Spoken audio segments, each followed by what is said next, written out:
প্রযোজিত সাতকাহন অনুষ্ঠান নবরূপে নবকলেবরে।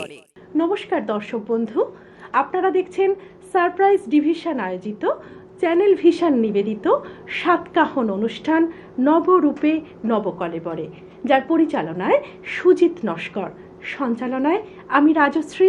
আজকের অনুষ্ঠানে আমরা অতিথি হিসাবে পেয়েছি সম্মাননীয় ডাক্তারবাবু ডক্টর অনিরুদ্ধ পাল মহাশয়কে। নমস্কার ডাক্তারবাবু, আপনাকে অনেক অনেক স্বাগত আমাদের চ্যানেলে। আমরা বিভিন্নভাবে, যেহেতু ভারতবর্ষ একটি উদীয়মান দেশ, এখানে আর্থিক দিক থেকে আমরা হোমিওপ্যাথি এবং যোগা থেরাপিকে কিভাবে এক করে আপনার সেবাকে আপনি নিয়োজিত করেছেন জনস্বার্থে, জনসেবায়, সেটা সম্পর্কে যদি একটু বিস্তারিত বলেন। এখন হোমিওপ্যাথি ট্রিটমেন্ট আমরা যেটা করছি সেটা মানুষের সেবামূলক, এবং আমাদের এই ভারতবর্ষে অনেক দরিদ্র যারা দুস্থ মানুষ রয়েছেন, তারা পয়সার অভাবে অনেক সময় দামি ওষুধ কিনতে পারেন না। যেখানে অ্যালোপ্যাথি ট্রিটমেন্ট সেও ভালো, কিন্তু অ্যালোপ্যাথি ওষুধের এত দাম যে তারা সেই দামি ওষুধ কিনতে না পারার জন্য অনেক সময় হোমিওপ্যাথির দিকে চলে আসেন। আবার অনেকে হোমিওপ্যাথি ভক্ত বলা যায়, অনেকে আছেন যারা হোমিওপ্যাথি খেতে চান না, এই জল পড়ার মতো মনে করেন, কিন্তু তা নয়। কারণ হোমিওপ্যাথির এত গুণ, যেটা হানিম্যানের কথা তখন বলতে হয়। ডক্টর স্যামুয়েল হানিম্যান, উনি হোমিওপ্যাথি আবিষ্কার করেছিলেন। উনি এমডি ডাক্তার ছিলেন, এবং উনি প্রথমে সিংকোনা গাছের ছাল খেয়ে কাঁপ দিয়ে জ্বর এলো। সেই জ্বর কমানোর জন্যে উনি তার নির্যাস থেকে ওষুধ তৈরি করলেন। ওষুধ তৈরি করে সেই ওষুধ খেয়ে ভালো হয়ে গেলেন। এই যে বিষে বিষক্ষয়, এই জিনিসটা উনি প্রত্যক্ষভাবে উপলব্ধি করলেন। তারপর উনি অনেক ওষুধ আবিষ্কার করেছেন। উনি হচ্ছেন হোমিওপ্যাথি জনক। আর আমাদের দেশে যারা দরিদ্র শ্রেণীর মানুষ, তারা হোমিওপ্যাথিতে অনেক উপকার পান, এবং আমরা সার্ভিস ফর হিউম্যানিটি আর কি, সেরকমভাবে মানুষের সেবা করার চেষ্টা করি। অনেক জায়গায় হোমিওপ্যাথি সেমিনারও করেছি। আমাদের জফরপুর 55 তলা স্কুলে হয়েছে। তারপর প্রবর্তক সঙ্গে ওখানেও একটা হবে, দাতব্য চিকিৎসালয়, যা মানুষের উপকার করবে। এবং এই যে সেবামূলক কাজ, সেবা হচ্ছে পরম ধর্ম। আমরা যদি এই সেবাব্রতে দীক্ষিত হয়ে মানুষের মঙ্গল করি, তাতে ঈশ্বর আমাদেরও মঙ্গল করবেন, এটা আশা রাখি। আর একটা কথা যেটা আপনি বললেন যে হোমিওপ্যাথির সঙ্গে যোগপ্যাথি, এর যদি সংযোগ করানো যায়, মানে হোমিওযোগোপ্যাথি বলা যায় আর কি, সেটা কীরকম, তারা দেখা গেছে কি হয়তো পেটে যন্ত্রণা, অ্যাবডোমিনাল পেন হচ্ছে আর কি, খুব পেটে যন্ত্রণা কাতরাচ্ছে, তখন তাকে আমরা হোমিওপ্যাথিতে কলসিন্থ, ম্যাকপস দিই। কিন্তু সাইডে যদি যোগ থেরাপি, বিশেষ করে বিপরীতকরণী মুদ্রা করা যায়, বিপরীতকরণী মুদ্রা যেটা অর্ধ সর্বাঙ্গাসন বলা হয় আর কি, সেটা করলে দেখা যাচ্ছে 2-3 মিনিটের মধ্যেই গ্যাস নিউট্রালাইজ হয়ে যাচ্ছে, মানে গ্যাস উপশম হয়ে যাচ্ছে। এটা একবারে পরীক্ষিত সত্য, এবং অনেকের কাছে অনেককে প্রয়োগও করেছি, উপকারও পেয়েছি। এমন অবস্থা, সেবারে একটা কথা বলছি। একজন আইএস অফিসার, আমি তখন কলকাতার কোয়ার্টারে থাকতাম, তো রাজভবন কোয়ার্টারে ছিলাম, লেকগার্ডেন কোয়ার্টার, বিভিন্ন কোয়ার্টারে আমার সরকারি কাজে থাকতে হয়েছে। তা এই ভদ্রলোক, উনি আইএস অফিসার, উনি শুয়ে আছেন, শুয়ে উঠতে পারছেন না, উঠতে গেলেই মাথা ঘুরছে, দাঁড়াতে তো পারছেন না।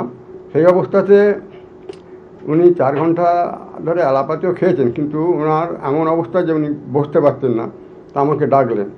আমি সরকারি অফিসে 42 বছর সার্ভিস করেছি, সরকারি নোট, ড্রাফট, রুলস রেগুলেশন এগুলি মেনে চলি, কিন্তু এটা সেবামূলকভাবে আর কি হোমিওপ্যাথিটা করি। আমায় ডাকলেন, তা আমি গিয়ে ওনার প্রেশারটা মাপলাম। প্রেশারটা একটু বেশি ছিল।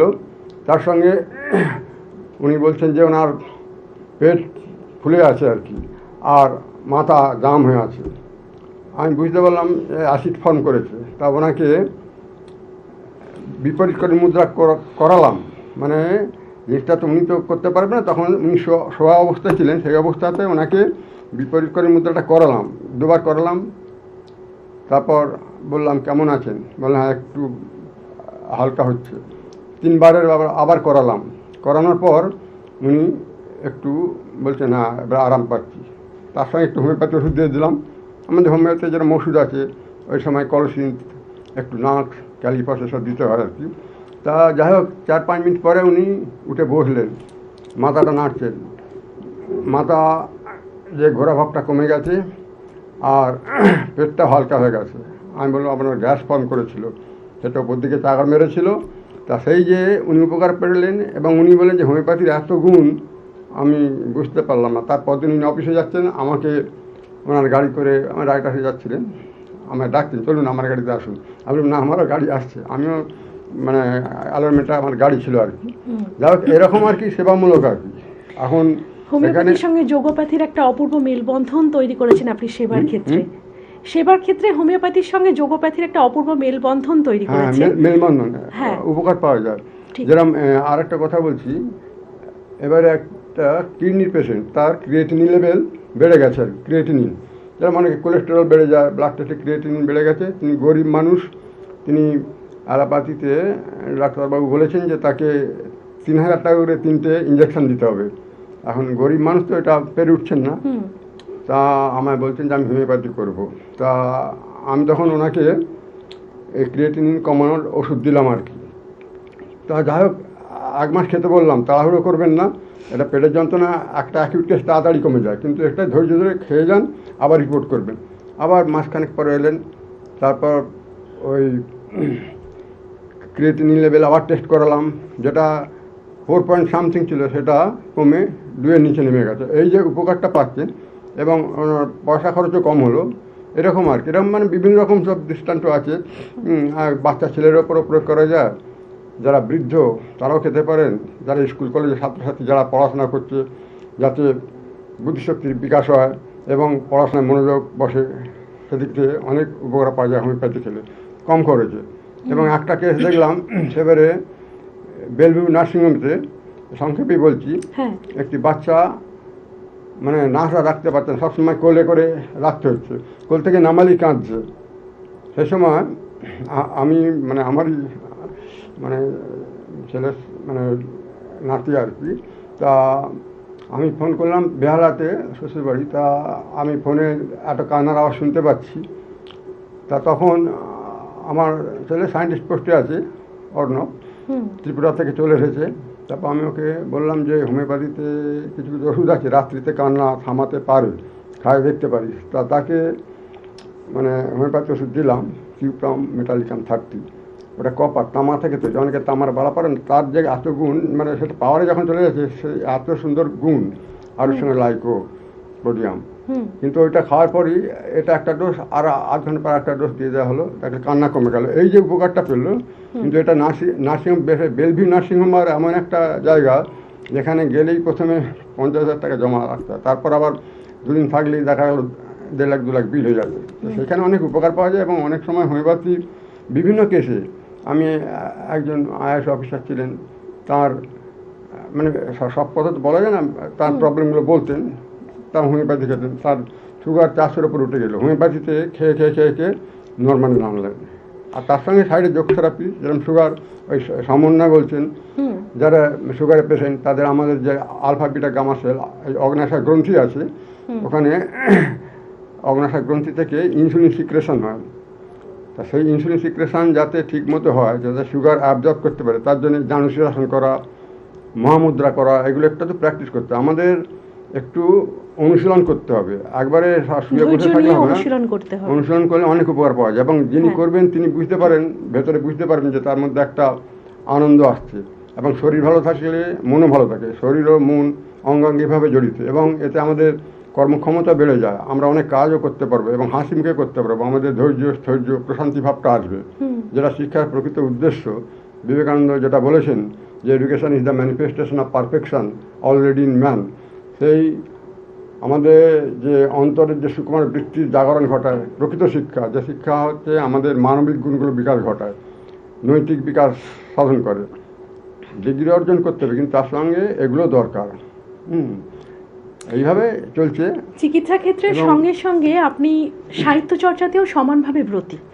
সাহিত্যে আপনার বেশ কয়েকটি পুরস্কার, আপনার মুকুটে প্রত্যেকটা এক একটি পালকের মতো সঞ্চারিত হয়েছে। সেই পুরস্কারগুলি সম্পর্কে আমাদের যদি একটু কিছু আলোকপাত করেন। আছে। পুরস্কার বলতে আমি তো 42 বছর সরকারি সার্ভিস ছিলাম, কখনো রেজিস্ট্রার, কখনো assistant secretary, deputy secretary, joint secretary, এমনকি ইনকোয়ারি কমিশন সেক্রেটারি পোস্টে ছিলাম। তার সঙ্গে মাঝে মাঝে সাহিত্য চর্চা করেছি। এই রাজভবন, ওখানে সাহিত্য পত্রিকা বেরোতো, বা বিভিন্ন স্কুলে, কলেজে, বা লেক গার্ডেন হাউজিংয়ে যে স্টেট আছে, ওখানে পত্রিকা বেরোতো। ওখানে আমাদের এডুকেশনের জয়েন্ট সেক্রেটারি ছিলেন চুনিলাল মুখোপাধ্যায়, উনি এডিটর ছিলেন। উনি পত্রিকা আমার লেখা নিতেন, এবং আমার কিছু কিছু ইনফরমেটিভ লেখা উনি ভালোবাসতেন, যেগুলো হচ্ছে শরীর ভালো রাখার জন্য। হয়তো কারো হয়তো স্থূলবেদনা, কারো পায়ে ব্যথা, কারো হয়তো সাইটিকা পেন, কারো হয়তো হার্টের পেন হচ্ছে, বা কারো মাথা ঘোরা, ভার্টিগো, এগুলো আমি হোমিওপ্যাথি ওষুধ তার সঙ্গে সাইডে যোগ থেরাপিতে লিখতাম। এই লেখাগুলো মানুষ উপকার পায়, এবং আমাদের অনেক মাস্টারমশাইও তারা পড়ে প্র্যাকটিস করে উপকার পেয়েছেন, আমায় বলেওছেন। তা সেই জন্যে আমি এটা সমন্বয় ঘটানোর চেষ্টা করি, এবং যারই ট্রিটমেন্ট করি তাদের সাইডে একটু যোগ থেরাপি দিয়ে দিই, নিঃশ্বাস ব্যায়াম এগুলো দিয়ে দিই আর কি। এসব অনুলোম বিলোম, প্রাণায়াম বা কপালভাতি, এগুলো করলে খুব ভালো। এটা মুখে বললে হয় না, এগুলো প্র্যাকটিস, অনুশীলনের দরকার।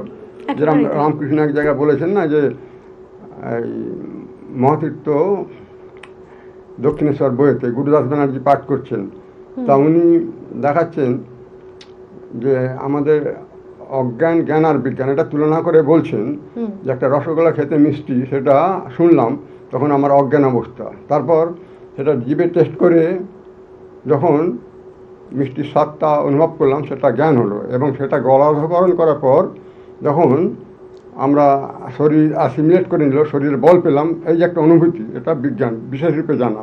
তা সেইটা উনি ভাবের অনুসরণ করতে বলতেন। আমরা অনেক সময় উপদেশ শুনছি, কিন্তু সেগুলো পালন করতে হয়, কারণ কিছুটা প্র্যাকটিক্যাল সাইডে দরকার। থিওরিটা এটা অ্যাপ্লাই করতে গেলে প্র্যাকটিক্যাল সাইডটা দরকার আর কি, আত্মস্থ করতে হবে, এগুলো প্রয়োজন হয় আর কি। তবে এরকম তো অনেক কেস আছে, এমনকি ক্যান্সারের পেশেন্ট, তারপর ডায়াবেটিস পেশেন্ট হোমিওপ্যাথিতে অনেক ভালো হয়ে গেছে। সে টাটা মেমোরিয়ালে যাচ্ছেন, কিন্তু হোমিওপ্যাথিতে অত ওষুধ খেতে হয় না। একজন ক্যান্সারের পেশেন্ট, ইন্টেস্টিনাল ক্যান্সার, তাকে অর্নিথোগ্যালাম দেওয়া হলো, তার সঙ্গে রেডিয়াম ব্রোম 14 দিন অন্তর, খুব কম ওষুধ, কিন্তু তার মধ্যে দিয়ে তিনি উপকার পেলেন। এবং উপরওয়ালার হয়তো ইচ্ছা, তিনি এখন জীবিত আছেন। আবার কেউ কেউ জিনিসে যে তার ভাইটালিটি কম থাকে, ভাইটালিটিটা বাড়াতে হবে আর কি। সাহিত্য চর্চায় আপনাকে বিশেষভাবে পাওয়া যায়। সাহিত্যে আপনার বিশেষ অবদান, আপনার বইগুলি, আপনার ব্যাপার হচ্ছে, আমি তো রিটার লাইফে 2014 রিটায়ার করছি, তারপর থেকেই এখন, আগে কম কম, এখন একটা কিছু কিছু বই লিখেছি। যেরকম এই ত্রয়ী, এই একটা কাব্যগ্রন্থ সংকলন, মনোবীণা কাব্যগ্রন্থ, এটা কবিতার বই। তারপর মহাপুরুষ প্রসঙ্গে একটা বই লিখেছি, তাতে রামকৃষ্ণ, বিবেকানন্দ, মা শারদা, তারপর লোকনাথ বাবা, এই যারা সব মহাপুরুষ আর কি, ত্রৈলঙ্গ স্বামী, এনাদের নিয়ে একটা, সে বইটা অনেক মোটা, সেই বই একটা লিখেছি। তারপর জনসংখ্যার শিক্ষা প্রশিক্ষণ বলে একটা বই লিখেছি। রোগারোগ্যে হোমিওপ্যাথি সঙ্গে যোগোপ্যাথি, সেরকম একটা বই আছে। অ্যালবাম বলে একটা বই লেখা আছে, তাদের স্মৃতিকথা, তাতে কী করে ভারত আর তার মিলনে বিশ্ব মিলন সম্ভব, সেই নিয়ে আর্টিকেল। এবং সেটা আমি পুরস্কারও পেয়েছিলাম, অরবিন্দ পুরস্কার পেয়েছিলাম। কী করে মানুষকে আপন করে নিতে হয়, ভারত আত্মার মিলনে কী করে বিশ্ব মিলন সম্ভব। যেটা সেখানে রামকৃষ্ণ, বিবেকানন্দ, মা শারদা, শ্রীমা, এনাদের কথা বলতে হয়, যে মনটাকে প্রসারিত করতে হয়। আমরা যে ক্ষুদ্র গণ্ডি থেকে বেরিয়ে আমাদের মনটাকে আরও প্রসারিত করতে হবে। বিবেকানন্দ এক জায়গায় বলেছে না, যে কূপমুণ্ডুক ব্যান, সে তার জগৎটাই সত্যি ভাবছে, কিন্তু সেটা বেরিয়ে যখন সাগরে পড়ছে, তখন তার মনের যে বিশালতা প্রকাশ পাচ্ছে। এইটা দরকার। সুতরাং আমাদের যেরকম বিদেশ ভ্রমণ করতে হবে, সকলের সঙ্গে মিশতে হবে, সকলকে আপন করে নিতে হবে, প্রত্যেকের মধ্যে ভগবান আছে, এই মন নিয়ে কাজ করতে হবে। এবং কর্মই ধর্ম, কর্ম করতে করতে মানে ফল ওপরওয়ালা দেবেন, যে কর্মণে বাধিকারস্থে মা ফলেষু কদাচন, ফলের কথা চিন্তা করার দরকার নেই, ফল আস্তে আস্তে আসবে। এবং আমি এই বই লিখতে লিখতে আপনি যেটা বলছেন যে সাহিত্যের অবদান, আমি করতে করতে দেখি বেশ গোটা আষ্টিক বই লেখা হয়ে গেছে। হ্যাঁ, এখন একটা উপন্যাস লিখছি শাখা প্রশাখা, আচ্ছা, তারপর কবিতাও লিখি। তা দেখি মাঝে মাঝে আরও কিছু কিছু এসে গেছে। এটা আমি যে পাবো বলে লিখছি তা নয়, না, কিছু কিছু পাওয়ার এসে আশায় তো গেছে। নয়, হ্যাঁ। যেরকম রবীন্দ্র স্মৃতি পুরস্কার, তারপর বিদ্যাসাগর স্মৃতি পুরস্কার, নেতাজি স্মৃতি পুরস্কার, বিভিন্ন সব পত্রিকার সঙ্গে কানেকশন আছে।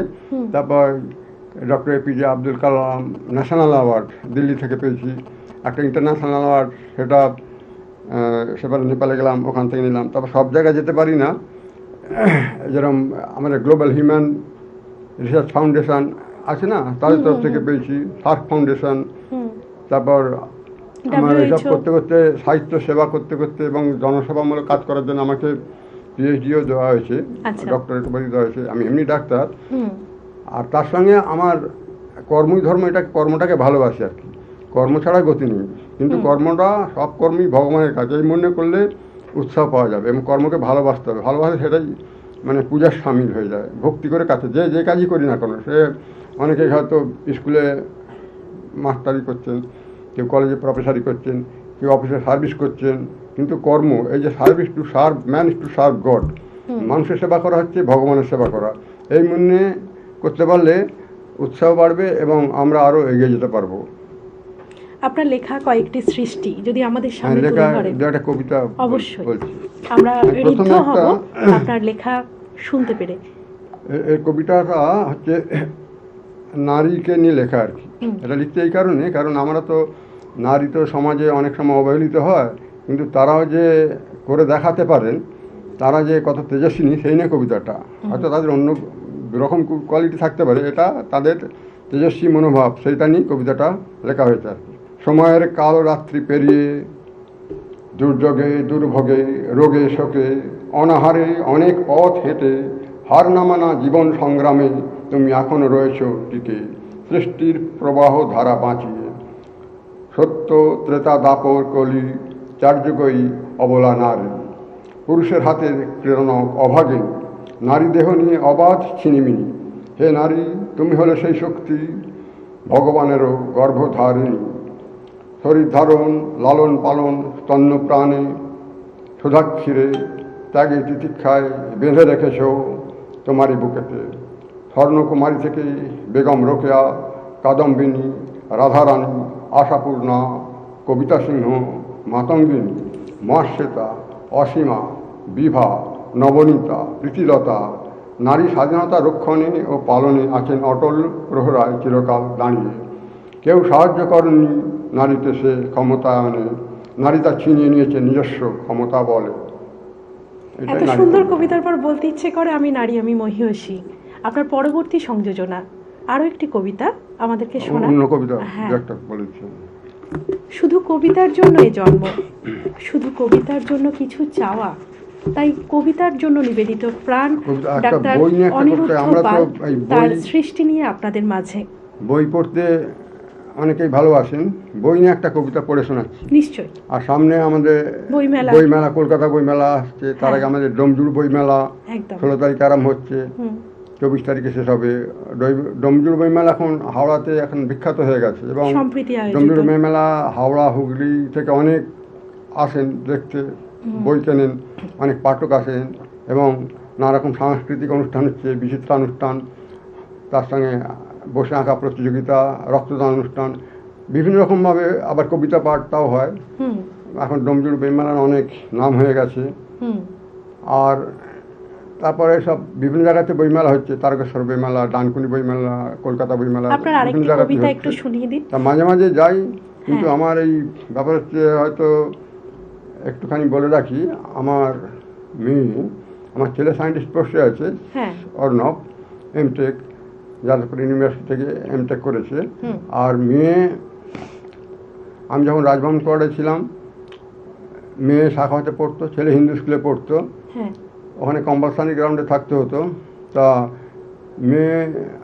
আমার মেয়ের নাম সাগরিকা পাল, মমতা সঙ্গের কাছে নাচ শিখেছে, গানে মানে রবীন্দ্রসঙ্গীত নজরুল গীতে ডিস্টিংশন পেয়েছে, রাজভবনে, তারপর হাওড়া শরৎ সদন এবং কলকাতার বিভিন্ন অনুষ্ঠানে, নাচ গানের অনুষ্ঠানে অংশগ্রহণ করেছে, গীতিনাট্য করেছে, কিন্তু কপাল খারাপ, একসময় ওর সেরিব্রাল অ্যাট্রফি হলো শর্ট সার্কিটে। তার জন্যে আন্ডার ট্রিটমেন্ট প্রায় 24-25 বছর হয়ে গেল। ওকে ভেলোর, অ্যাপোলো, চেন্নাই বিভিন্ন জায়গাতে নিয়ে যাওয়া হয়েছে আর কি। তবুও এখন আগেকার তুলনায় একটু ভালো আছে। এমন অবস্থা দুরাত ঘুমোতে পারেনি। ওকে লক্ষ্য রাখতে হয়, মানে বাড়িতে ঠাকুরকে যেরকম সেবা করতে হয় মেয়েকে লক্ষ্য রাখতে হয়। তার মন খুবই ভালো, কিন্তু ব্যাপার হচ্ছে যে ও একটা কাল্পনিক জগতে আছে, সিজোফ্রেনিয়া এসে গেলে যা হয়, এই জন্য একটু চিন্তার মধ্যে আছি। তার মধ্যে আমি একটু আধটু লেখা করছি আর কি। এটাও তো আপনার একটা সেবামূলক কাজ। বই নিয়ে একটা হ্যাঁ, কবিতা পাঠ করে শোনা। পাঠ করে। বইয়ের নাম শুনলে কারো কারো ভ্রু কুঁচকে যায়, কেউ বা ছন্দ আবেগে শব্দ নামক কালো মুক্ত পায়। কালো মুক্ত কুড়িয়ে নেওয়ার নেশা হয় যদি, দিবারাত্র ভুলে গিয়ে চাইবে বাড়াতে জ্ঞানের নদী। বই প্রকাশ, বই বিক্রি, বই পাঠ সর্বকালীন আছে। বইকে সবাই জীবনের সঙ্গে ওতপ্রোতভাবে জড়িয়েছে। বাসে, ট্রেনে, বাড়িতে, পার্কে, প্লেনে ও রেস্তোরাঁয় পড়ার ইচ্ছে থাকলে মনে সব জায়গাতেই পড়া যায়। বই হলো বন্ধু, তাই লাগে যত্ন আলাদা। তাকে ব্যবহারে রয়েছে কিছু আদব কায়দা। বইয়ের নেশা বড্ড নেশা যদি করো ধারণ, বই পড়ে সময় যাবে, থাকবে না অজুহাতের কারণ। বাংলার সঙ্গে নানান ভাষায় পড়ুয়া ছিলেন রবীন্দ্রনাথ। বই পোকা হিসাবে নাম রয়েছে ঈশ্বরচন্দ্র ও শিবনাথ। আব্রাহামেরও ছিল সাংঘাতিক পড়ার নেশা। রুজভেল্টও পাক্কা পড়ুয়া, যা ঐতিহাসিক ভাষা। ব্রিটিশ প্রধানমন্ত্রী চার্চিল হলেন আর এক পড়ুয়া।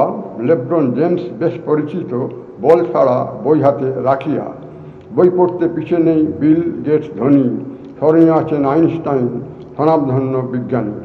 বই পাগলা ভারতীয় 10 ঘন্টা বই পড়ে করে সময় ব্যয়।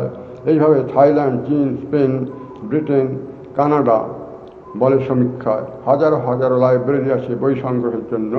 বই সহানুভূতিশীল ও চিন্তাশীল করে, ভাবতে শেখায় বিস্তীর্ণ। অপূর্ব সুন্দর একটি সংযোজন। এইভাবেই আপনি সাহিত্য চর্চা এবং সমাজের প্রতি আপনার যে দায়বদ্ধতা, সেইভাবে সমাজের প্রতি আপনার স্বীকৃতি বজায় রাখুন। এইভাবে আলোকিত অধ্যায় সৃষ্টি করুন। আলোর আলোকে আলোকিত হোক আপনার আগামী জীবন। আপনি আপনার পরিবার সম্পর্কে কিছু পরিবার কথা, সম্পর্কে? হ্যাঁ, যদি আমাদের বলেন। পরিবার সম্পর্কে ব্যাপার হচ্ছে যে আমার এক ছেলে এক মেয়ে আর কি। ছেলে ছোট, ছেলে তো নাম অর্ণব পাল, সায়েন্টিস্ট পোস্টে আছে। অল ইন্ডিয়া বেসে পরীক্ষা দিয়েছিল, যাদবপুর থেকে। ওরা এমই বলে, এমটেকে সমগ্র আর কি। করার পর তারপর অল ইন্ডিয়া বেসে পরীক্ষা দিয়েছিল। পরীক্ষা দেওয়ার পর ও সায়েন্টিফিক অফিসার হিসেবে জয়েন করে আর কি। আগরতলা পোস্টিং ছিল, এখন এই আমাদের কলকাতায় চলে এসেছে, নিজাম প্যালেসে পোস্টিং। তারপর অফিস সল্টে, কখনো রাইটার্স, কখনো নবান্ন, হেস্টিং, বিভিন্ন জায়গায় মানে পরে অফিস থেকে পাঠায় আর কি। সায়েন্টিস্ট পোস্টে আছে, সায়েন্টিফিক অফিসার এখন প্রমোশন পেয়ে গেছে, সায়েন্টিস্ট পোস্টে আছে। আর মেয়ের কথা তো বললাম, মেয়ে মন খুবই ভালো, কিন্তু একটা কাল্পনিক জগতে আছে। মানে ওর এই অ্যাক্সিডেন্ট হয়ে যাওয়ার পর সেরিব্রাল অ্যাট্রফি হয়ে গিয়েছিল, যার জন্য ওকে 4 বার এমআরআই হয়েছে। ওই ওষুধ খাওয়াতে হয়, কিন্তু ওষুধ খাওয়ানোর সঙ্গে সাইডে একটু আধটু যোগব্যায়াম করানো, বা এমন অবস্থায় গেছে অত আলাপাতি ওষুধ খেয়ে লেথার্জিভাবে এসে গেছে।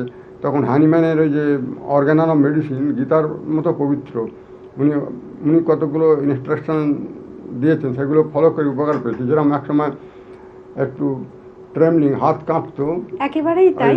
এইভাবে পরিবার নিয়ে, পরিবেশ নিয়ে আপনি ভালো থাকুন, ভালো রাখুন সমাজকে। আপনার এই বার্তা সমাজে সবার মাঝে ছড়িয়ে পড়ুক, আলোকিত অধ্যায়ের এক নতুন দিগন্ত সৃষ্টি করুক। আজকের মতো অনুষ্ঠানে এটুকুই। ভালো থাকবেন প্রত্যেকে, সঙ্গে থাকবেন আমাদের। আচ্ছা, নমস্কার। নমস্কার। ভালো থাকবেন সব, প্রত্যেকেই ভালো থাকুন